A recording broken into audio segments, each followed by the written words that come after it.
This is the Triple Play Fantasy Basketball Show featuring Jacob Dunne, featuring Bradley Kilgore back again. It's week 4, people, and we're trying to help you win your league. That's first and foremost. We're giving out our secrets, even if you're playing in our league and you're catching the waiver before we are. Um, at this point, you can strike some luck. You can get a guy that could go for the whole season.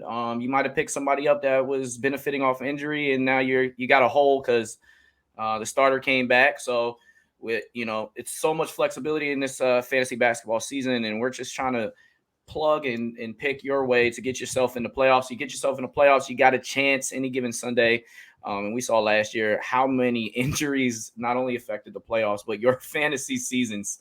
So, as I mentioned, ain't done yet. Jacob Dunne, how are you doing today? Doing well, brother. Another week without our boys Kyrie Irving and Ben Simmons, but at least we are here to help you guys. Whoever is stashing those players, we are here to help you stream. We are here to help you add some players who can steer your fantasy team without those guys until hopefully they come back. But yeah, man, I'm great. It's great to be on here with you fellas. And it's not affecting the 76ers too much as they are leading the Eastern Conference at 7-2. Tyrese Maxey isn't mad at this, as he is a must own in any league, any format that you have. They don't look good though. I will say that they don't look good, even though they've been winning. What's your take on what they don't look good at? There's just not much offense. They don't move without the ball. The offense is essentially just Embiid, go to work, and Seth Curry, please hit your threes. And then if that doesn't work, they lose. Like, it's just not. I don't think it's a sustainable offense. I think they need Ben Simmons to come back to kind of provide that defense. They need him to come back to provide a floor general, somebody who goes downhill. It'll be interesting to see how this plays out. My fantasy team would love if Ben Simmons would just come back already. I'll say that right now. I agree with you. The Sixers look kind of like dysfunctional right now, especially with Tobias Harris out on on the COVID protocols. So yeah, man, let's just get the Sixers in full strength because they're so much fun to watch when they are. They are, and the other team that we had just mentioned was the Nets, and they are. I mean, I would say that the Kyrie being out has affected them a lot more. Yeah.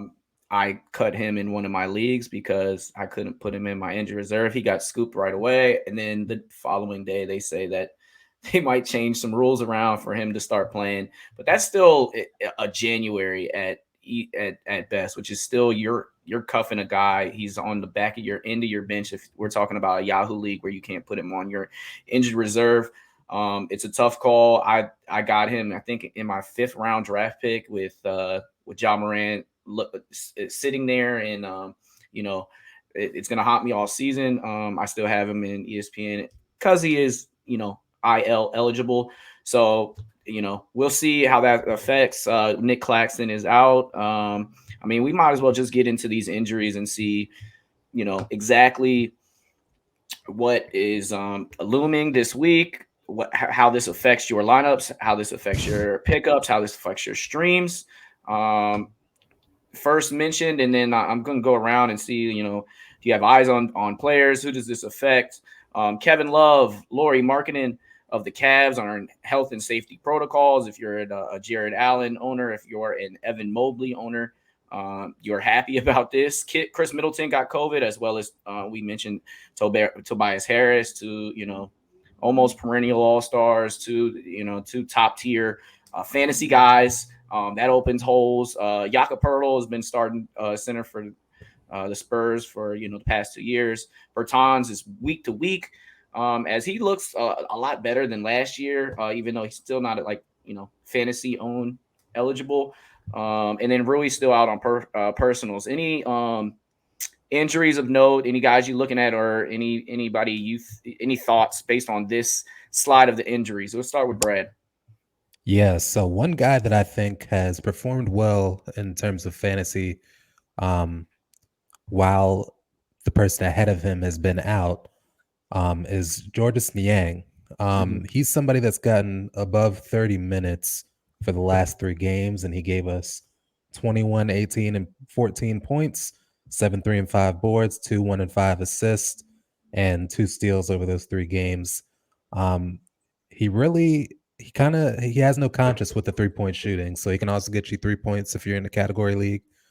He was 4 for 8 his last game. The majority of shots he's gonna take are gonna be threes in this offense. But he's the kind of guy where, if you're worried that Tobias Harris comes back and then he, drifts back into the bench, that's true. But because he plays that tweener like 3, 4, 5 role, when Embiid is out and Drummond comes in, Niang also gets put into those lineups. So he's somebody that I think you can pick up now, and you can consistently see 20 to 25 minutes from him going forward, because I think he provides that shooting element that they don't really have, and he can also play defense and guard front court players. So he's a guy that I've had my eye on. Yeah, he's definitely a solid scorer. He plays very well hand in hand with Joel Embiid. Matisse Thybulle is, the rising young star for the 76ers, still hasn't found his offensive groove, and he still provides winning on the defensive end. So Georges Niang, in the time with Tobias Harris out, he is a solid own. He's going to get you a bunch of threes. He might get you some rebound, but he's not going to give you too much outside of that. But he's definitely a player to stream. If this is Saturday, if you watch this show before the Saturday games start, he's a good pickup for today. And then, maybe you can drop him next week. But definitely, he's a really good filler spot right now. Keep him. I'm telling you, he's going to get 20. He's going to get at least 20 minutes a game for you. He's a guy that you can, when you get those surprise outs where, Embiid is going to rest or something like that, and you weren't expecting it, he's a guy you can plug in and expect to get a little extra from him. So I like him a lot. And he plays well with Drummond as well. And he's getting 30 minutes right now with Tobias Harris being out. So he's a guy that waiver pickup for this week. Jacob, any takeaways from our injury list right here? Yeah, I'm going to stick with the 76ers there and go with Shake Milton. He actually drew he drew the start last week, and he finally played over 20 minutes. Like, they have been holding him back just because of his injury to just 18 to 20 minutes. But he finally got a lot of minutes last game because they need him. And he more than delivered with 16 points. He also got 8 rebounds, 5 assists, and 2 steals. And he played around 28 minutes, and you can expect that for as long as Tobias Harris is out. And Shake Milton is available in a ton of leagues. 19% owned in Yahoo. Georges Niang, 33% in Yahoo right now. I'm looking at my Yahoo. They are both available, and they both are in the top 3 of ads this week. And he's 6% rostered in ESPN. Well, let's go. Yeah, man. Pick up Shake. He was actually in competition with Tyrese Maxey to be the starting point guard before he got hurt right before the season started. So the Sixers value Shake highly. So even when Tobias comes back, I think that Shake is still going to get those minutes off the bench. Yeah, and he's a streaky contributor. And when he do you worry that Ben might come back? I am a little bit worried if Ben does come back, but I can't really count on Ben coming back. I mean, he's not mentally ready, but the 76ers are continuing to fine Ben Simmons. I think he was just fined like $360,000. So they just started that back. Yeah. So I feel like Ben Simmons is going to get mentally there pretty soon with his wallet lightning. We'll see. CJ's going bananas to start the season. I don't know if that helps or influences the Sixers to want to pull that trigger, but I think anybody in the basketball world, we want to see this change. I mean, it's a shame to not see Ben Simmons play basketball. It's a shame not to see Kyrie Irving play basketball. It's even a shame not to see John Wall play. Like, that's like this is sad. Like, watching these guys, it's like Deshaun Watson in the NFL. It's like he's a great player, but like, man, and he's made some mistakes. But you want to see the top tier talent. You know what, the Kyrie thing is interesting because I made the bet to myself that Eric Adams would win mayor and he would repeal the vaccine mandate because he's been on that platform of, getting people to have their own autonomy and all this kind of stuff. And I thought that Kyrie was also betting on that, but I saw just yesterday that he said he wouldn't change the mandate. So I don't know what Kyrie's going to do now. I don't know if that changes things, and now I should just expect him to be out the whole season. I don't know if I should expect him to just get the shot and play. I don't know what he's going to do. I think everything has almost gotten murkier with time instead of making more sense. What I don't expect is a trade. I don't see him getting traded. Especially with him like being such a wild card and already saying like I'm not going to play for nobody else. Like especially when you're in a situation when you're basically playing on the best team in the NBA. And they need him too. Right. So they absolutely do. Especially with James Harden having a very sluggish start of the season. Not getting those fouls. I don't know if you saw yesterday, but like the play in the backcourt where he just like gave up and let the other team just steal and get a layup. That was just it was slightly embarrassing. I mean, he's still producing on rebounds and assists, but like he's definitely not himself right now. Nick Claxton is out, just a part 2 of our injuries, out at least 2 weeks. So I know that LaMarcus Aldridge has been scoring a lot of buckets. So he's he might not give you that every night because him coming off back-to-backs, he's older, but he's still a force in the post. He's still, you give him the ball in the post, he's low block, he's going to get you bucket, or even in the mid post. Like he still knows how to score with the best of them. So, and I think he just entered that 10,000 point club. So, shout out to LaMarcus Aldridge, and especially with Nick Claxton out, you might want to give him a look, or Blake Griffin.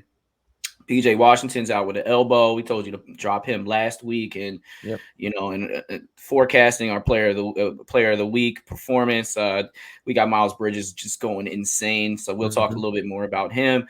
Jaylen Brown with the hamstring. Hamstrings are something not to play with. If you're a Jason Tatum owner, you're very happy on this. Brogdon's out again with a sickness. He's just having an unlucky, injury-prone start of the season, as well as LeBron James, the abdomen missing a week. And now this is, you roll an ankle, you miss a week. Now you miss an abdomen. The Lakers are bad without him, frankly. Like when they have him, they look like a legit, really good team. And I don't think that. And without LeBron James, they lost to OKC twice. But they're blowing leads. Like they blew a 19-point lead to the worst team in the NBA. Yeah, and then they also blew a lead to OKC. I think this is more, coaching and then figuring out the rosters they need to close out games, as opposed to they're bad. They're not bad. No, I'm saying they're bad without LeBron James. I'm saying even with LeBron, like without LeBron, they're blowing teams out still, and then they're just losing the games because they're not finishing.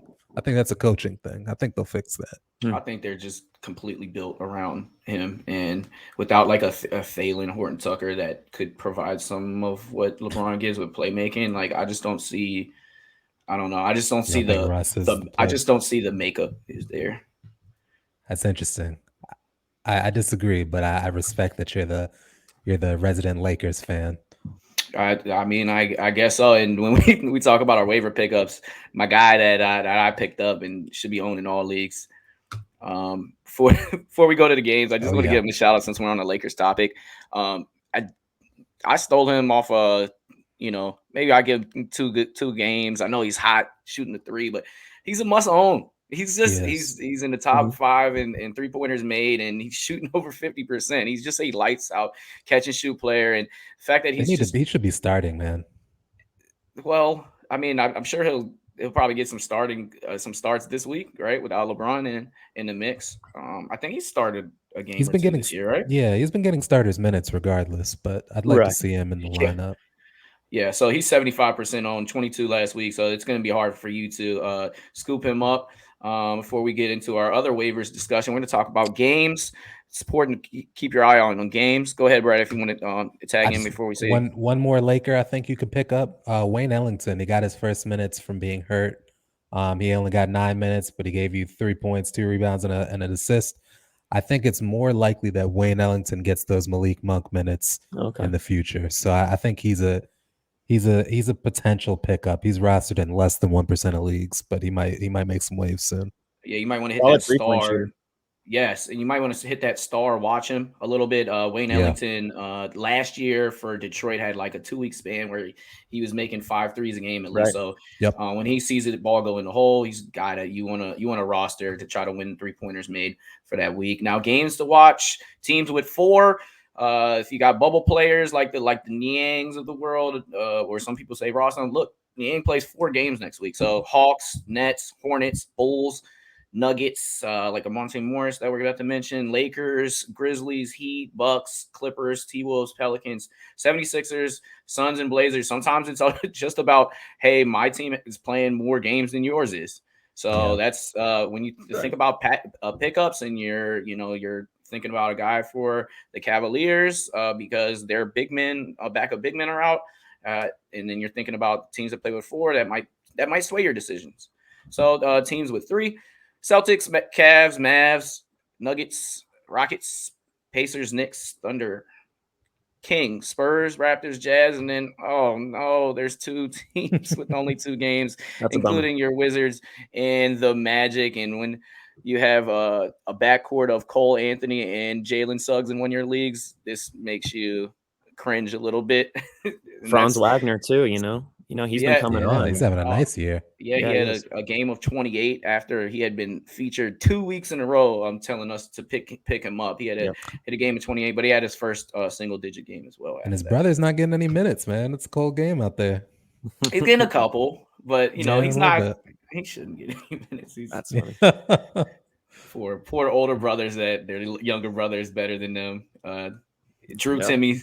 I feel like that always happens. The younger brothers get all the power because they get to watch they get to watch the older ones make all the mistakes and get the good training and all that. Shout out to the Ball brothers, right? Yeah. Yes.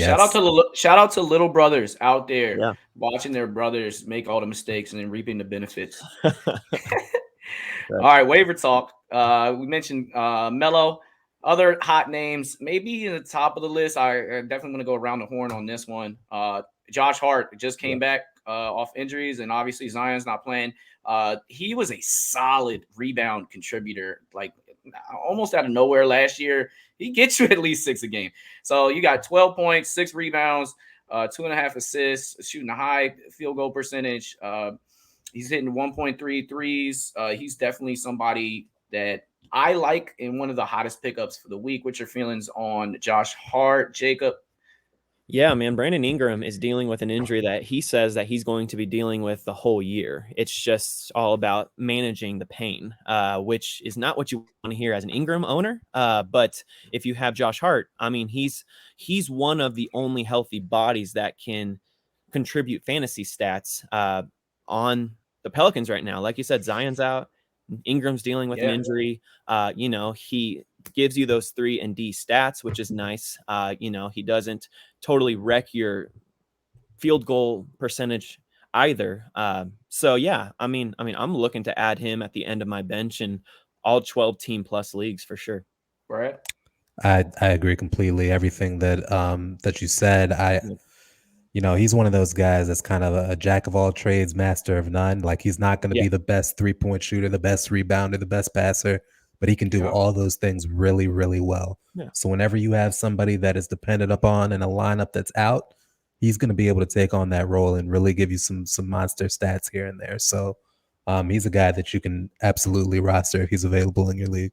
Yeah, he got scooped up early in my league, and you see 22% uptick from last week. And I mean, you see that with a guy that's hurt and then comes in later, and also is benefiting off of teammates being hurt. So Josh Hart is one of the top pickups, if not the top. I wanted to swing back to Jacob. Jacob, do you have a top pickup for this week for the waivers? Top pickup is tough. Like I was pounding the table for Zvi Mikulyuk, but look at you. I'm pretty sure that's how you pronounce it. It's Mikal, but still. Okay. You said it with such confidence. I'm going to go with you on that one. Sometimes you just got to when you're not exactly sure. You just got to go for it. Yeah. But I was pounding the table for him because over the previous 3 games before last night's dud, he was averaging over 15 points. He was averaging like 2 threes.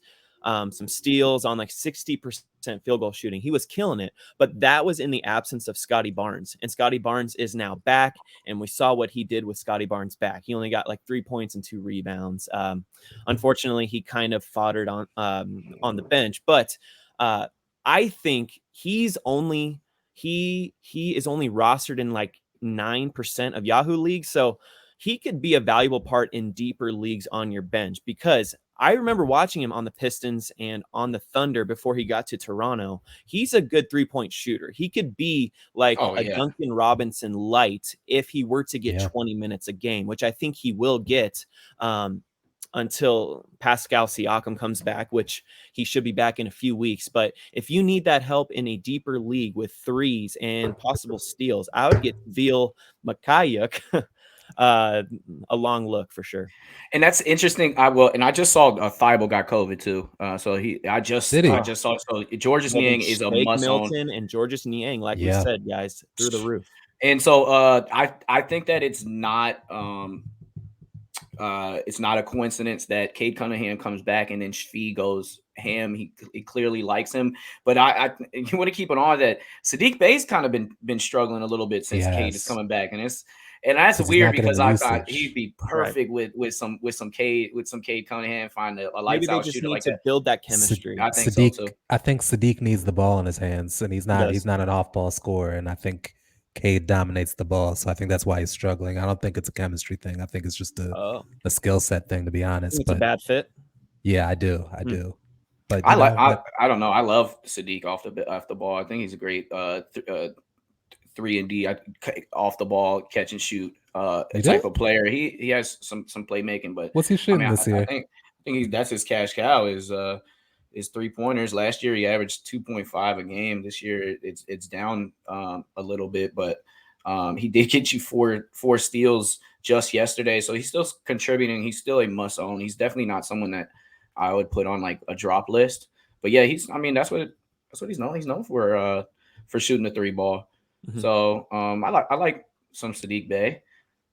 I don't know that he's known for anything really. He's just he's been on a garbage team and he's been able to get a lot of usage and he's done well for himself. I think he's talented. First team all rookie last year. Give him some credit. I think you both have great points. I think you both, like you're on the extreme of both sides. He does provide some threes. That's what we do around here. He's also on a wasteland team. So it's like, he has a bunch of usage because his team is awful. But now like Cade's here, it's like, what's going to happen now? Like Bey's kind of taking a step back. I really hope they do develop that chemistry. I hope Brad's wrong in that. I hope they can play together because I like watching.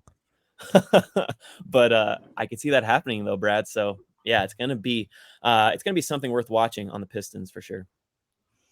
All right. Other hot ads. I got a couple. Yeah, here's your boy.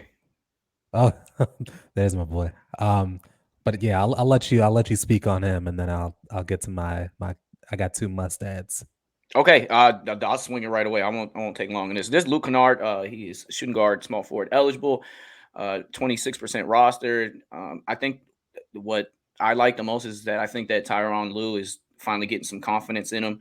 He's on a short lease. Last year, he would play 20 minutes on one game and then 5 the next. He's giving you 12 a game. He'll rebound a little bit at 4, but he's making 3 threes and getting a steal. So I put down at the bottom at least 28 minutes in the last 4 games, which, that's showing that your coach has confidence in you. And we know that the Clippers are just injury riddled and they just need someone to step up. Kawhi Leonard basically probably out for the year. Yeah. Marcus Morris out.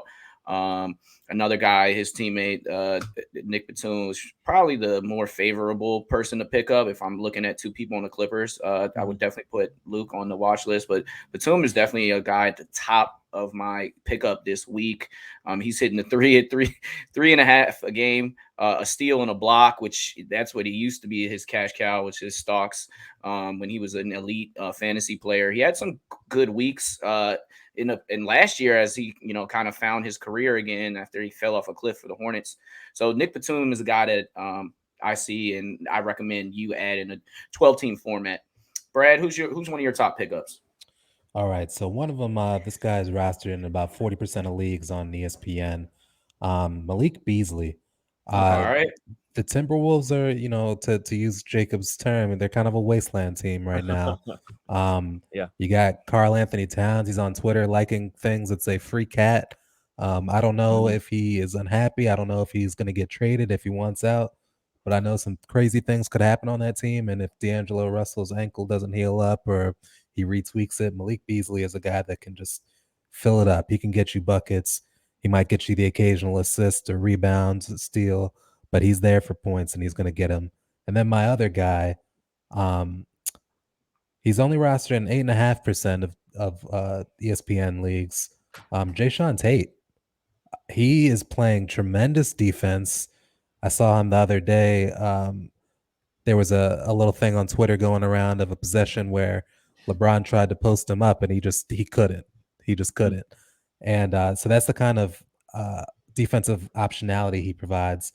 And then, on the offensive side, he's coming off a couple games here where he got 35 and 34 minutes, 20 points and 14 points, 5 boards and 5 boards, 4 assists and 2 assists.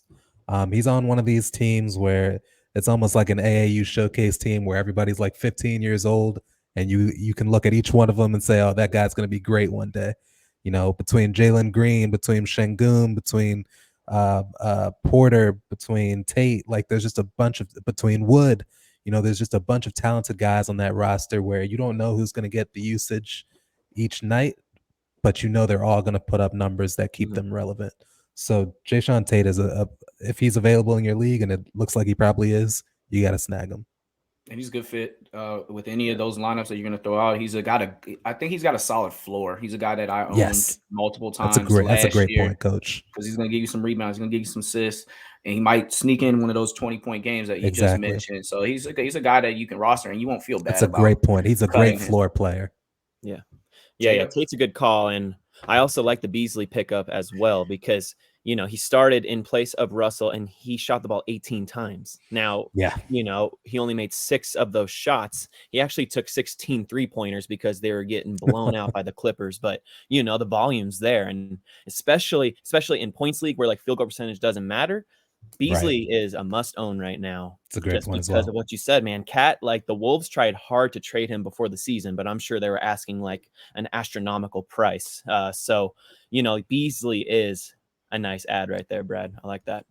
We had our boy on the basketball pod a few weeks ago, and he's a big Timberwolves fan, and he wanted like 3 first-round picks for Cat. So I don't like, that's what the fans want. I don't know what the GMs want, but I agree. Like there might just be a big gulf between, what he might actually go for and what the team that trades Cat wants. And I wouldn't bet on it, but I wouldn't be shocked if we see a scenario in a few weeks where they shut Cat down because they're trying to trade him. Ooh, that is not what fantasy managers want to hear, but I can definitely see that, man. Something to keep an eye on is the 2 franchise players, him and Anthony Edwards, and do they get along great? Because in that blowout that Jacob had mentioned, I saw that Cat and Beasley had a minus 26-27, and Anthony Edwards had a -4. So it's something very close to that. So they weren't playing together, and their team was doing better with Anthony Edwards. Yes, that's only 1 game. But if Malik Beasley is starting, since he's joined the Timberwolves, he's a 20-plus point getter and high usage rate. So if he is starting or any D-Lo bang up, or if you see him getting those minutes, he is a solid contributor, and he's going to get you a lot of threes. So, shout out there. Other pickups to gloss over. This is more of a watch. Guy. Anfernee Simons is getting more love, but he's still not playing a crazy amount of minutes. But he is a fireball once he gets in. He's shooting a 3, and I think Chauncey's giving him like, okay, you're my bench scorer type of comment. He's plus 16%. He's 30% rostered. He's been so efficient and confident, man. He's been a joy to watch this year. Look at that minutes per game. 23 minutes. You're getting 14 a game and 2.6 threes. You get 43% from 3. A couple assists, and we saw what he did in the dunk contest. He's a crazy athlete, and he's just a kid. I don't even know. Yeah, he's just 22 years old. Okay, there you go. I mean, he could be a super solid 6th man for this Blazers team. He has confidence, like Brad said, and he has the best plus minus on the team. So I think what a gem of a stat. The Blazers want that and need that. So I really like if they trade CJ or Dame, he instantly becomes a must own. 100%, man. And we saw CJ go down last year, and Gary Jr. became a must own. So yes. And CJ's known to have some injuries. So or maybe he's on a trading block. So definitely guy that I say maybe not must own right now, but somebody that's at the top of your watch list, and that's Anfernee Simons. We told you last week, pick up Grayson Allen, dude. He needs to be owned. He's sniping the ball at an elite level, and then now you got Middleton out, so he's going to get even a higher usage rate. This was last week's 27% roster, so there's more people getting hip to Grayson Allen, but he's basically a must own right now for a tentative period of time. You remember when I had him in my most hated? Most hated episode. Yeah. I get it. Yeah, but you gotta respect. You gotta respect game, though. Of course. All right, and the last guy that I think has a safe floor, since we were talking about Jae'Sean Tate, that's Monte Morris. He's gonna get you some rebounds, some assists. Jacob, I'll let you lead the way on Monte and whether people should consider owning him or not. I love Monte Morris. Like you said, I want that safe floor at the end of my bench, and he's starting, and he's getting 25 to 30 minutes every game. He's not going to wow you in any stat, but assists are rare, and he gets you, 4 to 6 assists a game, which is nice. But also look out, a deeper ad on the Nuggets is Bones Highland. He's been playing a lot of minutes as well, and Coach Malone says that he wants Bones in the game more. So I don't think that Monte Morris is going to stay around 28 to 30 minutes, but he is the most experienced point guard in that backcourt. So he definitely has a safe floor. But for those in very deep leagues, I would look at adding Bones Highland as well. But yeah, man, if you're just looking for that safe floor, Morris is your guy. And he can play with Bones Highland because Bones, he just puts it up whenever he's on the court. Right. And then Monte, we know he can play with the ball, off the ball. In college, he led the NCAA in assist to turnover ratio. He's just a smart, solid player, and he can defend. Brad, poor Campazzo, man. He had such a great year last year, and now he's just relegated to the third guard off the bench. That's a rough position for him. Yeah, man, that 30-year-old rookie last year. Yeah. Crazy. Yeah, and he had a couple weeks, and he's very feisty. And the sad part is, because he can't play defense, he almost becomes, irrelevant.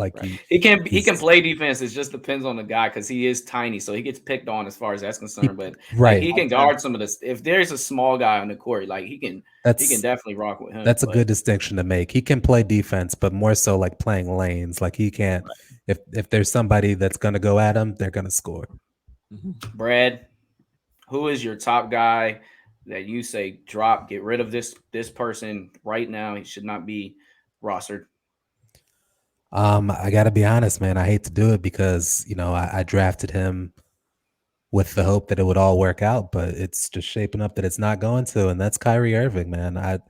There's no reason for him to be taking up a spot on my roster when, the new mayor is saying, look, we're keeping these mandates as they are, and we think it's for the best of the public health of our state, and that's what we're going to do. And if that's the case, Kyrie's pretty adamant that he's not going to get the vaccine, and I got to take him at his word there. I don't know that anything's changed in that respect. I think we just won't see Kyrie this year. As sad as that is, I think that's just the reality, and you gotta be real with yourself sometimes. So you think we won't see him at all this whole year? I don't want that to be the case, but if I take a politician at his word, I take Kyrie at his word, there's no reason that we'd see them. I couldn't agree more. I wrote a Fantasy Pros article about who not to draft, and he was being taken in the top 25, top 30. And it's why do you want to deal with this headache all season? Why not just move to the next best available player and not have to worry and not have to stress, just get rid of that headache? Because Kyrie, like you said, Brad, he's very staunch on he's not going to get the shot, right. I don't know if he'll have a change of heart, KD can't change his mind. James Harden can't change his mind. No one's going to change his mind. Why deal with that? I would drop him as well and not think twice. Who you got on top of your drop list, Jacob? So I got Nerlens Noel, and he broke out last year in terms of he actually played to his potential because Mitchell Robinson got hurt, and so he had to pick up those extra minutes. He was the starting center, but now he's just relegated as a backup. He might get 18 to 20 minutes. He might get you those blocks. All right. So if you are in a deep league, hold on to him for that 1 to 2 blocks a game. Sure. But if you are in a 12-team league, I would feel great about dropping him because I don't think he's going to produce for you what you need at the end of your bench. So unless Mitchell Robinson gets hurt, Noel is a drop candidate for me. Interesting, because I'm actually on the other end on Noel because he's just came back. He's only played 2 games this season, and they're bumping him up. I'm not quite sold on Mitchell Robinson. He hasn't produced at the level that I think the Knicks would want. In last game, Noel had 13 boards and 3 steals, and we know the type of threat he is for blocks. Also, end of the week, he plays today and tomorrow. Actually, I'm sorry. That's Whiteside. Whiteside plays today and tomorrow and could win you over that block category. But I like Noel, especially in category leagues where he gets steals. He obviously blocks per minute. He's in the top of the league and he's rebounding. I think he's a guy to watch. Yeah, he does. He shot in 4 shots in the 2 games since he's come back, and he had 18 minutes in the first game, 24 in the next. But I think he's a guy that I don't know, at least is on the watch list, and maybe you could take a gamble and try to pick him up because we know that the power forward center position is probably the weakest when it comes to fantasy. I got a question. I like for the both D of you. stats. I'm just wondering, he's going to be a little bit inconsistent if he keeps coming off the bench, which he will be. But in deeper leagues, the D stats are great. So that's all I got to say. Question for both of you. Let's say you're the GM of a team. Would you rather have Hassan Whiteside or Mitchell Robinson? I'd probably rather have Mitchell Robinson. I like his potential. I like what I've seen, and Thibodeau plays him a ton. But I just Mitchell Robinson's 23 years old. Right. Whiteside, we know what he is. He's 32 years old. He's a scorer and he's a rebounder. He's a blocker. He's great. He's just, I don't know. Take it away, James. So I think that for me, the reason why I got Mitchell Robinson, it is a pickle for when you think about Whiteside because of his production as far as the numbers are concerned. I honestly love this role now. He's accepting backup and he comes in for Rudy and does similar things as Rudy. And it's just hey, we get, poor man's Rudy for whatever minutes. He's better than that. Play. That's what kills me. Well, I think that's the character thing. That's the character thing that I get worried about. And that's why you look at a player like Mitchell Robinson. You just mentioned he's 23 and maybe he hasn't reached his ceiling or his potential that he could get. And that's why I'd rather have Mitchell Robinson, but I'm also not sold on Robinson, especially being a starting center going forward. Maybe he could be played as a backup role that Whiteside's playing now or Drummond's playing now. Those centers are tough when you can't shoot the 3 at a high level. And how good has my guy Drummond been?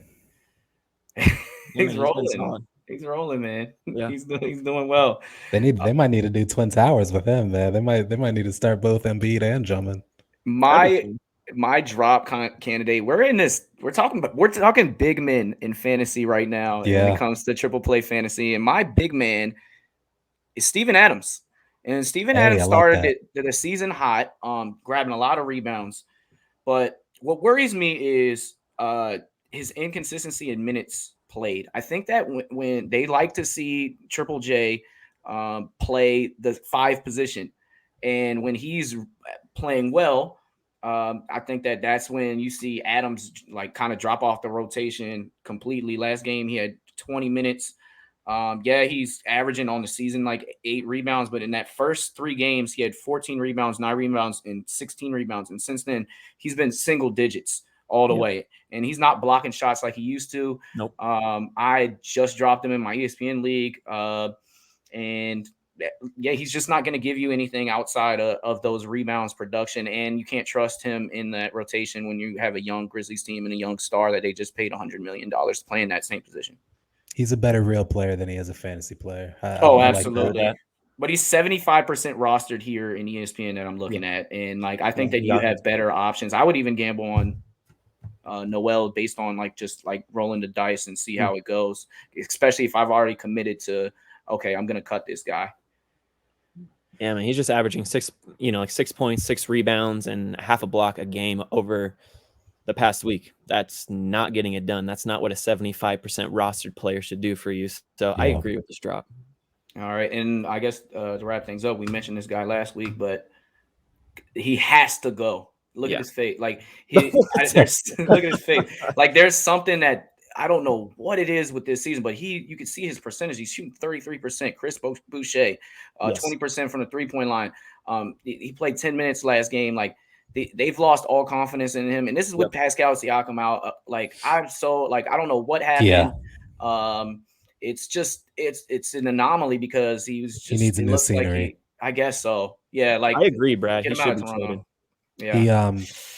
I think like I'm more likely to bet on him reverting to the mean of his last year, which, we saw the promise that he had, and he was getting minutes, and he was playing, he was playing forward, he was playing center, he was shooting threes well. He was just doing so much well.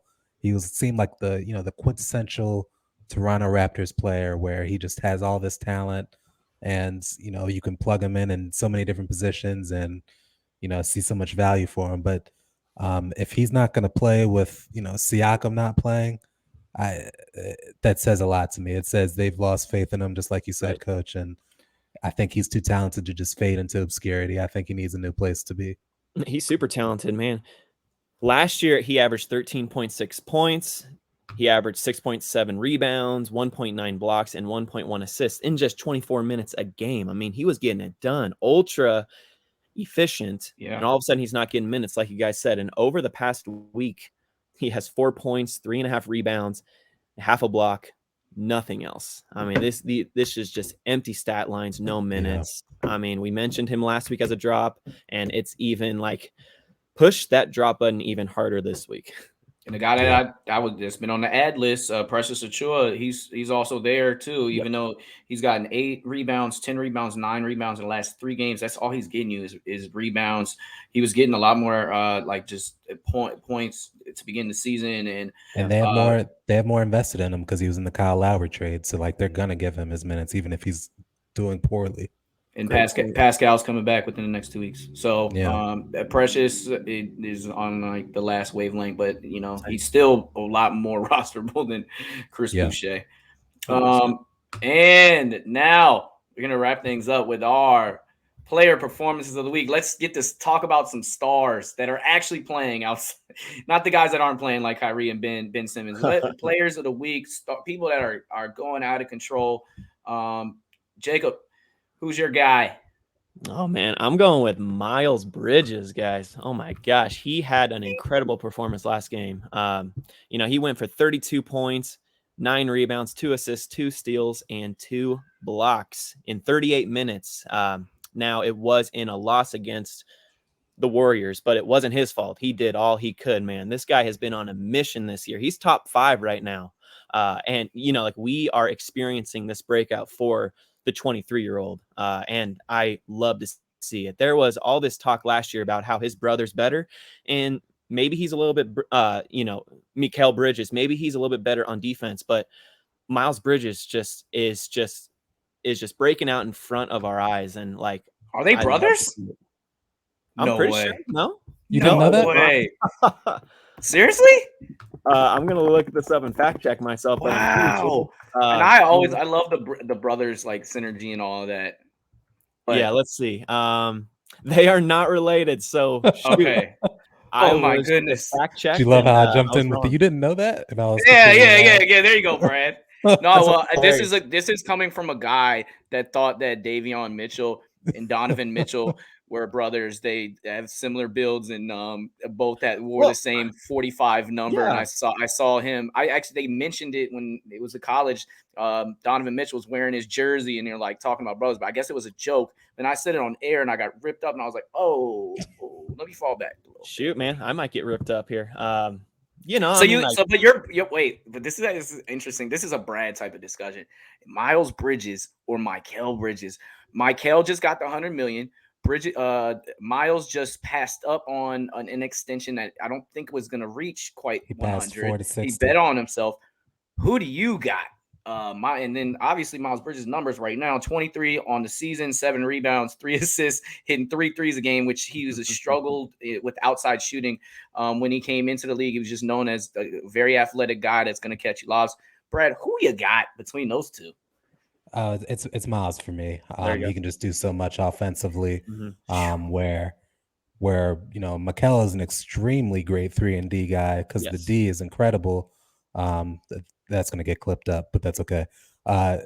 He's a great player, but it's what Miles is doing this year has surpassed anything that I thought he was capable of. I was somebody who thought, taking 4 and 60 would have been a great deal for him, and he could have a role on Charlotte where because they paid him that money, they'd give him consistent minutes. But now he's just played to himself a level where, he'd be getting minutes on any team. He Right. could shoot the 3 well. I didn't see that coming. He's a great rebounder inside, which I also didn't see coming. He's playing with so much confidence. I think LaMelo's really opened things up for him because he's able to fly around. I'm just shocked at this evolution of Miles, and I think he's a front runner for most improved player, if you ask me. Love to see I it. think he's there. It'd be hard with Ja the way he started out this season. Ja Morant averaged only 18 points a game last year, but I think that they're the 2 top tier guys. That's funny. I love this discussion. I'm going on the other wavelength. I like Mikal better. I don't think that the Suns make that run last year. They don't go to the NBA Finals without It's a fair Mikal. take. Yeah. His defense is incredible. He's one of the best perimeter defenders. He's got Should have like a said defense 7-2. instead of D. Yes, you should definitely always go with the defense. I'm a PE teacher and I always say, all right, grab your basketball. I never say grab your, you know what I mean? Yep, You got yep. it. Sometimes you just got to extend those words. But yeah, I like me some Mikal Bridges. I think that Miles is eating off of LaMelo's playmaking, and Mikal is just a perfect role on his team. He knows what he does. He defends the best player on the other team, and he can catch and shoot with the best of them. And that's the guy that I want. That's the type of guy that I think that can bring you to a championship.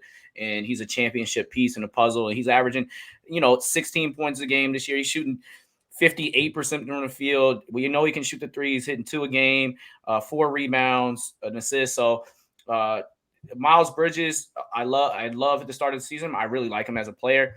I'll go on the other end and I'll take Mikal, but I love, for argument's sake, that we disagree on this one. And we'll see. Time will tell. 2 really young players with really bright careers going forward. And I think that was a super blunder by Philadelphia for trading that pick. Yes. A kid from Villanova is the perfect fit for Joel Embiid. But, they've made a lot of mistakes, including Jimmy Butler. And I can go on and on and on. Brad, performance of the week. Who you got? I'll tell you what, Klay Thompson needs to get his ass back because Jordan Poole is here, man. I did not know that he was going to be this, man. He's doing 28 minutes a game, 18 points a game, 3 points made per game, 2.5 boards per game, 3.5 assists per game, 1.5 steals per game. He's just somebody you can count on, and especially if Steph is going to have a sprained ankle going forward and miss some time, like I imagine his usage is only going to go up. So I've just been really impressed by Jordan Poole and really the confidence and the jump that a lot of these Warriors players have taken over the past year, from him to Damian Lee to Bielitsa, like whoever it is, like everybody's playing with confidence. Everybody knows where they should be on that Warriors team, and it really shows the coaching job that Kerr and really probably Draymond have done over the past year to just get everybody feeling that they belong. And I wasn't a Jordan Poole doubter, but I didn't think he was ever going to be this good. I know he's lightened up the G League last year, and then he came in hot, and I'm like, man, I don't know if this is sustainable. But his stat line is just like Mikal Bridges that I just mentioned. So and his playmaking has improved year by year. He's 79% rostered in Yahoo, and on the season rank that I'm looking at based on my category league, he's 77 ranked player on the season. So That's a great call, Jordan Poole. I was expecting more from Moses Moody this year. I didn't know what I was going to get out of Kuminga, but Poole's getting those minutes. I mean, and Porter. So like, it's hard to get in those rotations. Those 2 high draft picks that the Warriors picked. I'll tell you what. I'm glad you brought up Kuminga and Moody because, I thought that they were eventually just going to get traded for a piece that can contribute now. But now that I'm seeing the leaps that Lee and Poole have made, I have confidence that they can develop those guys. So you know what? I hope they keep them, and I'd love to see what they become on a Warriors team that doesn't need them to be superstars. The Jordan Poole call is fantastic. I mean, he followed up his 31-point performance last Wednesday with a 26-point performance on Friday. Like, he's just not letting up. And I like what you said about Moses Moody and Jonathan Kuminga. I had this in my head. I can definitely see the Warriors trading those two, even though you don't want them to. I can see them trading those two and like a future pick for Karl Anthony Towns. What about that? You know what? I would do it. You have to throw in Wiseman. I would do it if I was Warriors, but you definitely have to throw in Wiseman. I would do it if I was the Warriors, but in fairness to Minnesota, I don't know that I'd do that. Like, really? Because I'm not sure that Minnesota can develop their young stars. So that's a good point. I don't know. Give me Jordan Poole as well. Sorry, that's what I'm saying. Especially Karl Anthony Towns. I'm getting all of those guys, and then you still have. I mean, you still have Otto Porter Jr. Obviously ain't the same player, but like you get Karl Anthony Towns, he's a difference maker, and he can fit in with this team. But that's a very feasible trade, though. I like that, Jacob. I think so too. All right, you heard it here first. Ain't done yet. We're putting Cat on the block, going to the Warriors mid-season. Today is November 6th, 2021. They become the championship favorite, right? 100%. Clay, Steph, Cat. Yeah. Yeah, we would have to see how it would fit, and have to see what Clay looks like when he does come back.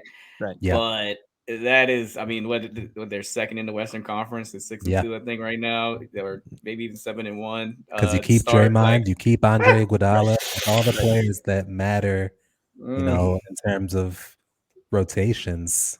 I don't know. That's really interesting. I want to see it happen. And in that Jordan Poole, 26 points, 31 points. That's 13 total threes. He had 4 steals in one of those games. So, yeah, Jordan Poole is super duper flame throwing right now. My guy this week, I like that. DeJounte Murray. Canada, stand up. 18 a game this year. 8 rebounds, 8 assists, 46 from the field. Even hitting the 3 at 36%. He was a very poor 3-point shooter. Now he can shoot a little bit. That helps. 2.1 steals. He was known for his defensive prowess coming into the league. And in his past couple performances, 20 points, 11 rebounds, 7 assists, 3 steals against the Magic, 23, 9 rebounds, 8 assists, 2 steals against the Mavs, against Luka. Like, he's a walking triple-double. He was the guy to own. As far as that Spurs team is concerned. If you saw what he was doing last year, he was rebounding at a high clip, but he's just upticked all those statistics, and he's the best player on the San Antonio Spurs. So DeJounte Murray gets a shout out. I kind of double dipped here. And I'm gonna let you guys talk about it too, but Rudy Gobert needs a shout out. Stop disrespecting this guy's name. I'm serious. 3-time DPOY. This season he's averaging 15 points, 17. Yes, I didn't stutter. 17 rebounds, 1.5 assists on shooting 74 from the field, 2 blocks, a steal.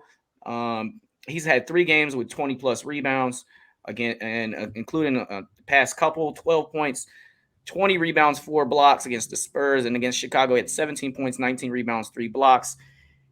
First time since 1992, 1993 that a player has started the season with 13 plus rebounds in 8 games.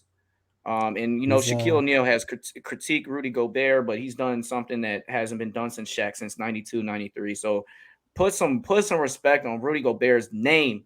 Well, there wasn't a respect on his name last year because he was like missing layups. Like this dude, he's made a jump from like missing layups as a 7-footer to he's shooting 74% now. So, I agree with you. Like he does need to have respect because it's clear he's improved offensively, and the boards have always been there, but not at this clip. He's doing crazy things this year. Yeah. So, I think you're right. Rudy Gobert is always that like fantasy big man that I want to center my team around. And you never get him, right? But I never get him because he Me always too. goes too early. Yeah, man. Yeah.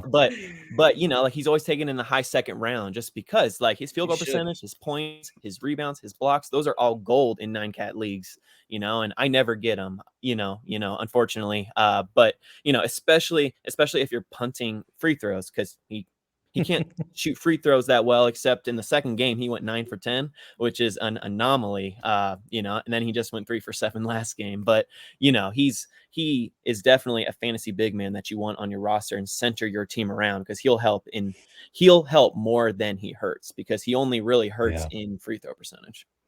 And I commission a league that is a 7-cat league, points, rebounds, assists, steals, blocks, 3-pointers made, and field goal percentage. So it kind of simplifies it. It's kind of made for like, I guess the regular consumer. Rudy Gobert is a top 15, a top 10, top 15 player in this league because of his blocks, because of his rebounds, because the free throw percentage doesn't kill you as much, even though he's shooting over 60 this year. He's making 5 a game. So he's improved a little bit as far as that is concerned. We saw in the playoffs, he was drastically not good. But, you know, Utah Jazz has the best record in the league, and they had the best record in the league last year, and they're all built around him. And yeah, that might not transfer into the playoffs Still gonna get necessarily, bounced. but you know, I had to give Gobert a shout out, especially when him tying Shaquille O'Neal's record. And you know, Shaquille O'Neal's been on a record that's criticized him for, you know, him getting that contract, that $200 million. But you know, shout out Rudy Gobert. You know, at what he does, he's the best at it. He's the best rebounder in the league, and he's the best defensive interior force. So, Jacob, anything you want to plug on our way out? No, man, just want to say, man, if you guys want to follow me on Twitter, I'm at Ain't Done Yet, and Done is spelled D-U-N-N-E. I always have some streamers for you every Tuesday and Thursday and Sunday, if you guys need some streaming options for fantasy basketball. But other than that, guys, good luck this week. And you can catch him on our Start-Sit show for fantasy football tomorrow. Him and D. Mendy tell you who you should play, who you shouldn't play. It's a great watch. So tomorrow at 11, that's Sunday, November the 7th. Brad, anything you want to plug? Yeah, pretty much the same thing. You can catch me on the Triple Play Fantasy Football podcast. I also write NBA and NFL content at fantraxhq.com. Yeah, that's it. Show love. Be safe. Absolutely. And as we finish, we are a proud member of Fantasy Points now. So shout out our new look. This is our first pod with Fantasy Points, and this is a big deal for Triple Play Fantasy. Please tune in to the Triple Play Fantasy podcast every week for all things baseball, basketball, and football. We drop one of those pods each and every week. Our Triple Play Fantasy YouTube channel, I mean, it's booming. I got to be honest here. This includes college basketball previews, Super Fantasy Bros, Between the Seams, Triple Play Fantasy Football Sit show. Oh, wow. Yeah, Brad, you got your work cut out this week. Oh, no. The college basketball. I might leave that in there, actually. We're a PG pod. The college basketball preview from Coach's Corner, myself and Kevin have gained momentum. We've detailed Gonzaga, UCLA, Duke, Memphis, Kentucky's dropping this week. Check us out on Twitter and IG at Triple Play Fantasy. Shout out Fantrax, of course, Fantasy Points I just mentioned. D. Mendy, Doc, Little Cheesecake, Bradstradamus, Kev, Jacob, Marty, and Mag, and everyone on the Triple Play Fantasy team that keeps this engine running. We can't do it with the whole team. Like always, stay safe, continue to love the game of basketball like we do, and feel free to share with friends and hit that subscribe like button for the team.